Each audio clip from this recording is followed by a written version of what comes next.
ಕಾರ್ಯಕ್ರಮ ಇಂಥ ಒಂದು ಪುಟ್ಟ ಗ್ರಾಮದಲ್ಲಿ ನಡೀತಾ ಇದೆ ಅಂತ ಹೇಳಿದ್ರೆ ಆ ದೇವರ ಶಕ್ತಿ ಮತ್ತೆ ಈ ಊರಿನಲ್ಲಿ ಇರ್ತಕ್ಕಂತಹ ಯುವಕರು ಮತ್ತು ಹಿರಿಯರು ಎಲ್ಲ ಜಾತಿ ಜನಾಂಗದವರು ಸೇರಿ ನಮ್ಮೂರಿನ ಹಬ್ಬವನ್ನು ಜಾತ್ರೆಯನ್ನಾಗಿ ಮಾಡಬೇಕು ಅಂತಕ್ಕಂತಹ ಒಂದು ದೃಢ ಸಂಕಲ್ಪದೊಂದಿಗೆ 28 ವರ್ಷಗಳಿಂದ ಈ ಒಂದು ಕಾರ್ಯಕ್ರಮವನ್ನು ಮಾಡ್ಕೊಂಡು ಬರ್ತಾ ಇದ್ದೀರಿ ಅಂತ ಹೇಳಿದ್ರೆ ಈ ಊರನ್ನ ಕೆದಲುಗುಡ್ಡೆ ಅಂತ ಕರೆಯೋದಕ್ಕಿಂತ ಒಂದು ಒಗ್ಗಟ್ಟಿನ ಗುಡ್ಡೆ ಅಂತ ಹೇಳಿ ಕರೆಯಬಹುದು. ಆ ರೀತಿಯ ಒಂದು ಒಗ್ಗಟ್ಟಿನ ಊರಾಗಿ ಈ ಹೊಸನಗರ ತಾಲೂಕಿನಲ್ಲಿ ಇವತ್ತು ಒಂದು ಮಿಂಚಿನ ಸಂಚಾರವನ್ನು ಮಾಡ್ತಾ ಇದೆ. ರಾಜಣ್ಣ ಮಾತಾಡ್ತಾ ಹೇಳಿದ್ರು, ಇಲ್ಲಿ ಇರ್ತಕ್ಕಂತಹ ಜನರೆಲ್ಲ ಬೆವರಿನಿಂದ ಬದುಕ್ತಕ್ಕಂಥವರು, ಶ್ರಮಜೀವಿಗಳು ಮತ್ತು ಬಹಳ ಅಪಾರವಾದ ದೈವ ಭಕ್ತಿಯನ್ನು ಹೊಂದಿರತಕ್ಕಂತಹ ಜನರು ಅಂತಕ್ಕಂಥದ್ದನ್ನು ರಾಜಣ್ಣ ಮಾತಾಡ್ತಾ ಹೇಳಿದ್ದಾರೆ. ದೇವಾಲಯವನ್ನು ಕಟ್ತಾ ಇದ್ದೀರಿ. ಈ ಒಂದು ದೇವಾಲಯ ಆದಷ್ಟು ಬೇಗ ಇಲ್ಲಿ ಪ್ರತಿಷ್ಠಾಪನೆ ಆಗ್ತಕ್ಕಂಥ ಕೆಲಸ ಆಗ್ತದೆ ಎಲ್ಲರ ಸಹಕಾರದಿಂದ, ಗುರುಗಳ ಆಶ್ರಯದಿಂದ. ಬಸವಣ್ಣವರು ಒಂದು ಮಾತು ಹೇಳ್ತಾರೆ, ಉಳ್ಳವರು ಕಟ್ಟುವರು ಶಿವಾಲಯವ, ನಾನೇನ ಮಾಡಲಿ ಬಡವನಯ್ಯ, ಎನ್ನ ಕಾಲೇ ಕಂಬ, ಎನ್ನ ದೇಹವೇ ದೇಗುಲ, ಶಿರ ಹೊನ್ನ ಕಳಶವಯ್ಯ ಅಂತಕ್ಕಂಥ ಮಾತನ್ನ ಬಸವಣ್ಣನವ್ರು ಹೇಳ್ತಾರೆ. ಅದೇ ರೀತಿ ನಮ್ಮ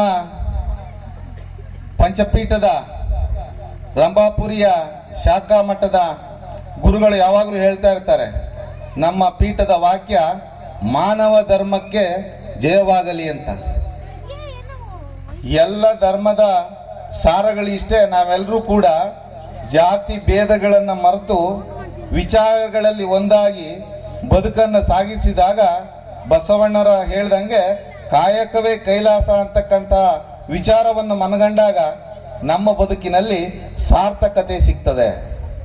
ಹುಲ್ಲಾಗು ಬೆಟ್ಟದಲ್ಲಿ ಮನೆಗೆ ಮಲ್ಲಿಗೆಯಾಗು, ಯಾವ ಒಂದು ಹುಲ್ಲಿದೆಯೋ ಬೆಟ್ಟದಲ್ಲಿ ಇರ್ತಕ್ಕಂಥ ಹುಲ್ಲು ಅದು ಮೇವಾಗಿ ಪರಿವರ್ತನೆ ಆಗ್ತದೆ. ನಾವು ಬದುಕ್ತಕ್ಕಂಥ ಬದುಕು ಮನೆಗೆ ಮಲ್ಲಿಗೆಯಾಗಿ ಬದುಕಬೇಕು. ಕಲ್ಲಾಗು ಕಷ್ಟದಲ್ಲಿ ಕಷ್ಟಗಳ ನಿಗಿ ಸುರಿಯೆ ಮಳೆಗಳು ಸುರಿದಾಗೂ ಕೂಡ ನಾವು ಕಲ್ಲಾಗಬೇಕಾಗ್ತದೆ. ಆ ರೀತಿಯ ಒಂದು ಬದುಕಿನಲ್ಲಿ ನಮ್ಮ ಸಾರ್ವಜನಿಕ ಜೀವನದಲ್ಲಿ ನಾವು ಯಾವ ರೀತಿ ಬದುಕಬೇಕು ಅಂತ ಹೇಳಿದ್ರೆ, ಕಷ್ಟಗಳಲ್ಲಿ ಇರ್ತಕ್ಕಂಥ ವ್ಯಕ್ತಿಗಳಿಗೆ ಸ್ಪಂದನೆಯನ್ನು ಕೊಡ್ತಕ್ಕಂಥ ರೀತಿಯಲ್ಲಿ, ನನಗೆ ಒಂದು ತುತ್ತು ಹಸಿದಾಗ ಅನ್ನ ಇದೆ ಅಂತ ಹೇಳಿದ್ರೆ ಇನ್ನೊಬ್ಬನಿಗೆ ಒಂದು ತುತ್ತನ್ನು ಕೊಡ್ತಕ್ಕಂಥ ರೀತಿಯಲ್ಲಿ ನಾವು ಬದುಕಿದಾಗ ನಮ್ಮ ಬದುಕಿಗೆ ಸಾರ್ಥಕತೆ ಬರ್ತಾ ಇದೆ. ಆ ರೀತಿಯ ಸಾರ್ಥಕತೆಯ ಜೀವನವನ್ನ ನಾವು ಅಳವಡಿಸ್ಬೇಕು ಅಂತ ಹೇಳಿದ್ರೆ ಪ್ರತಿ ವರ್ಷವೂ ಕೂಡ ನೀವಿವತ್ತೇನು ನಮ್ಮ ಮಳಲಿ ಮಠದ ಗುರುಗಳನ್ನ ಪ್ರತಿ ವರ್ಷವೂ ಕೂಡ ಈ ಒಂದು ಕಾರ್ಯಕ್ರಮದಲ್ಲಿ ಕರೆಸಿ ಅವರ ಏನು ಧರ್ಮದ ಆದೇಶವನ್ನ, ಅವರ ಧರ್ಮದ ಅಮೃತವನ್ನ ಈ ಜಾಗದಲ್ಲಿ ಪ್ರತಿ ವರ್ಷವನ್ನು ನೀಡ್ತಾ ಇದ್ದೀರಿ. ಅದು ನೀವೆಲ್ಲ ಮಾಡ್ತಕ್ಕಂಥ ಕೆಲಸ ಅತ್ಯಂತ ಶ್ಲಾಘನೀಯ, ಅತ್ಯಂತ ಹೆಮ್ಮೆಯ ಸಂಗತಿ ಅಂತಕ್ಕಂಥದ್ದನ್ನು ಈ ಸಂದರ್ಭದಲ್ಲಿ ಹೇಳಲಿಕ್ಕೆ ಬಯಸ್ತೇನೆ. ಈ ರೀತಿಯಲ್ಲಿ ನಡೆದುಕೊಂಡು ಹೋದಾಗ ಒಂದು ಊರಿನ ಅಭಿವೃದ್ಧಿ ಹಾಗೂ ಶ್ರೇಯಸ್ಸು, ಯಶಸ್ಸು ಎಲ್ಲವನ್ನೂ ಕಾಣ್ತದೆ. ಈ ಒಂದು ಪುಟ್ಟ ಗ್ರಾಮ ಆದರೂ ಕೂಡ ಕೆದಲಗುಡ್ಡೆಯಲ್ಲಿ ಇವತ್ತು ನಿನ್ನೆನೂ ಒಂದು ಬಳೆ ಕೋಲಾಟ ಆಗ್ತಾ ಇತ್ತು, ಹೋಗಿದ್ರೆ ಎಲ್ಲ ಗೊತ್ತಿಲ್ಲ.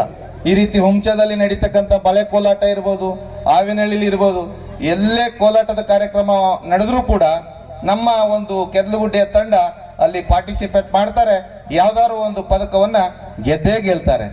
ಈ ರೀತಿಯ ಒಂದು ಹುಮ್ಮಸ್ಸಿನ ಯುವಕರ ತಂಡ ಇರ್ತಕ್ಕಂಥ ಈ ಸಂದರ್ಭದಲ್ಲಿ ಈ ಜಾತ್ರೆಯ ಜೊತೆಗೆ ಆಟದ ಮನೋರಂಜನೆ ಮತ್ತೆ ದೈಹಿಕ ಸದೃಢತೆಯನ್ನು ಹೊಂದಿದಾಗ ಮಾತ್ರ ಮಾನಸಿಕ ಸದೃಢತೆ ಇರ್ತದೆ. ಈ ರೀತಿಯಲ್ಲಿ ನಾವು ಕ್ರೀಡೆಗೂ ಕೂಡ ಪ್ರೋತ್ಸಾಹವನ್ನು ಕೊಡಬೇಕು ಅಂತ ನಿಟ್ಟಿನಲ್ಲಿ ಈ ಒಂದು ವಾಲಿಬಾಲ್ ಪಂದ್ಯಾವಳಿಯನ್ನು ಕೂಡ ಈ ವರ್ಷದಿಂದ ಆಯೋಜನೆಯನ್ನು ಮಾಡಿದಿರಿ.